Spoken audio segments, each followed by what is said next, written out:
Hello boss, నిన్న జరిగిన match highlights.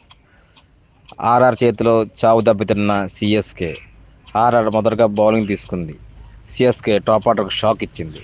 కేవలం 37 రన్స్కి 6 వికెట్లు కోల్పోయింది. ఇదే match turning point. Jofra Archer 2 వికెట్లు, నాండ్రే బర్గర్ 2 వికెట్లు, రవీంద్ర జడేజా 2 వికెట్లు తీసుకున్నారు. చివర్లో జేమీ వార్టన్ 43 రన్స్ కొట్టి ఇన్నింగ్స్ నిలబెట్టాడు. అయినా సిఎస్కే 120 పరుగులకే ఆల్అవుట్ అయింది. చేజింగ్లు మాత్రం ఆర్ఆర్ దంచి కొట్టింది. సిచ్చర పిడుగు వైభవ్ సూర్యవంశీ కేవలం 17 బంతుల్లోనే 52 పరుగులు చేశాడు. అలాగే మరో ఓపెనర్ ఎస్ఎస్ జైస్వాల్ 38 పరుగులు చేసి నాటౌట్కి నిలిచాడు. చివర్లో కీపర్ ధ్రువ జ్యురెల్ 18 రన్స్ కొట్టి ఫినిషింగ్ టచ్ ఇచ్చాడు. కేవలం ఆర్ఆర్ 12.1 ఓవర్లలోనే 128 పరుగులు చేసి 2 వికెట్ల నష్టానికి ఈజీ విక్టరీ కొట్టింది. సంజు జడేజా మధ్యలో ఈ మ్యాచ్లో రవీంద్ర జడేజా బెస్ట్ పెర్ఫార్మెన్స్ ఇస్తే సంజు చేటా మాత్రం విఫలమయ్యాడు. ప్లేయర్ ఆఫ్ ది మ్యాచ్గా నాండ్రే బర్గర్ 2.26 రన్స్.